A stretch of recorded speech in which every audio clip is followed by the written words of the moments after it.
हे friends, तो आज हम रूटीन देखेंगे। एक स्टूडेंट की क्या रूटीन होनी चाहिए पढ़ाई करने की, क्योंकि किसी भी चीज़ को स्टार्ट करने से पहले उसकी प्लानिंग होनी बहुत ज़रूरी है और एक डिसिप्लिन रूटीन बहुत ज़रूरी होता है किसी भी एस्पिरेंट के लिए।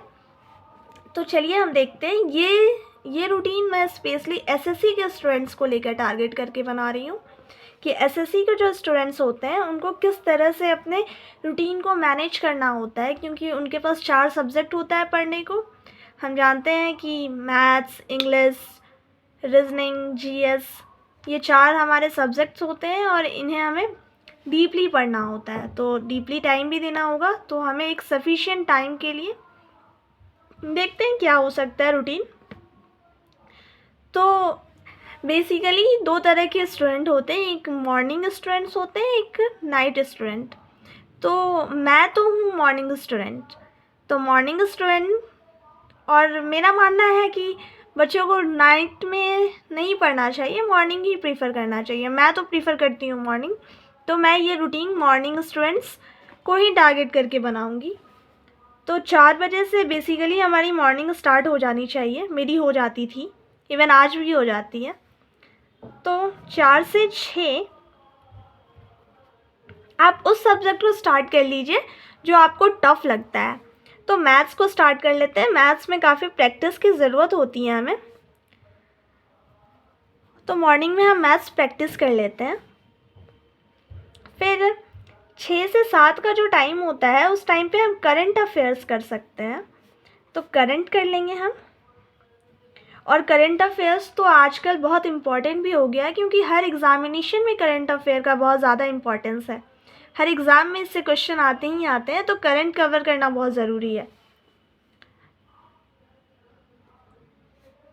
तो 7 हो गया हमारा। और फिर 7 से 8 हम इंग्लिश में जो हमारे वोकेबलरी होते हैं, सॉरी 8 ना, जो हमारे वोकैब्स होते हैं, और एक कॉम्प्रिहेंसन, क्योंकि रीडिंग कॉम्प्रिहेंसन का भी बहुत ज़्यादा इम्पोर्टेंस है। तो रीडिंग कॉम्प्रिहेंसन, एक आरसी ज़रूर प्रैक्टिस करनी चाहिए हमें। हम अपने चैनल के माध्यम से भी आरसीज़ को पढ़ेंगे और देखेंगे कि आरसीज़ पढ़ना कितना आसान है और कितना मिथ बना के रखा हुआ है आरसी को लेकर। ठीक है, हम इसे बहुत ईज़िली तरीके से पढ़ेंगे और किस तरह से पढ़ना चाहिए ये देखेंगे। ठीक है, अपने चैनल पे हम देखेंगे, लेकिन फ़िलहाल तो हम इसको बना लेते हैं, नहीं तो वीडियो बहुत ज़्यादा लंबी हो जाएगी। फिर 8 से 9 हम ब्रेक ले लेते हैं, अपने पर्सनल लंच, ब्रेकफास्ट, व्हाटएवर जो भी हम करते हैं, जो भी आपका अपना पर्सनल वर्क है उसको आप कर लीजिए। और फिर 9 से 12 टाइम आप दे दीजिए मैथ्स के कॉन्सेप्ट विथ प्रैक्टिस। यहाँ पे हमें 50 क्वेश्चन अर्थमेटिक के पोर्शंस के करने हैं और यहाँ पे हमें एडवांस के पोर्शन के 25 क्वेश्चन करने हैं।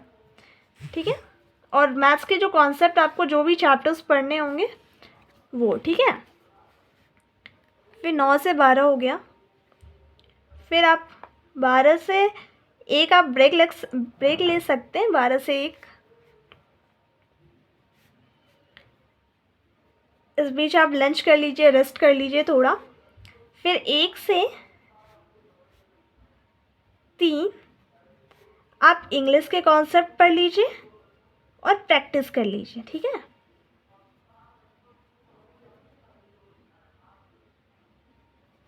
इतना ज़्यादा इंग्लिश होता नहीं है डिफ़िकल्ट, अगर प्रैक्टिस रहेगी तो क्वेश्चन समझ में आने लगते हैं, बनने लगते हैं। कॉन्सेप्ट पे ज़्यादा फोकस करना नहीं होता है, कॉन्सेप्ट आपके क्वेश्चन से ही क्लियर हो जाते हैं इंग्लिश के। तो इसलिए इसका प्रैक्टिस और concept 2 hour more than sufficient होता है, उसके लिए ज़्यादा टाइम की और ज़रूरत नहीं होती है हमें। फिर 3 से 4 नहीं, 2 घंटा ले लेते हैं। अपने कंफर्ट के हिसाब से आप 1 घंटा भी ले सकते हैं, पर मैं एकदम एवरेज स्टूडेंट की तरह बना रही हूँ उस रूटीन को कि वो 2 घंटा में एक चैप्टर क्लियर कर सकता है रीजनिंग की। वैसे 1 घंटा में भी हो जाएगा, लेकिन जो एकदम बिगनर है उनके लिए शायद 2 घंटा लग जाए। फिर 5 से 6 आप ब्रेक ले लीजिए, अपना इवनिंग ब्रेक जो होता है, लंच, कहीं जाना है, घूमना है, फ्रेश होना है, ठीक है, तो वो सब के लिए 1 घंटा सफिशिएंट होता है पर्सनल वर्क के लिए। एंड फिर 6 से 8 आप पढ़ लीजिए जीएस। और अगर इंग्लिश के लिए आपके लिए वो टाइम सफिशिएंट नहीं है, इंग्लिश में आपको और टाइम देना है, तो आप यहाँ 8 से आप ब्रेक ले लेते हैं, लंच का, ये डिनर का ब्रेक 8 से 9 डिनर कर लीजिए। एंड 9 से टिल आप सोते हैं, मेरा मानना है 10 बजे तक सो जाना चाहिए, क्योंकि सुबह उठना होता है ना, तो इस टाइम पे आप इंग्लिश की प्रैक्टिस कर सकते हैं। प्लस एक आरसी आपको बनाना है सोने से पहले, ठीक है। तो दिन में 2 आरसीज़ हो जाएंगी आपकी, तो आरसीज़ में आप मास्टर हो जाओगे।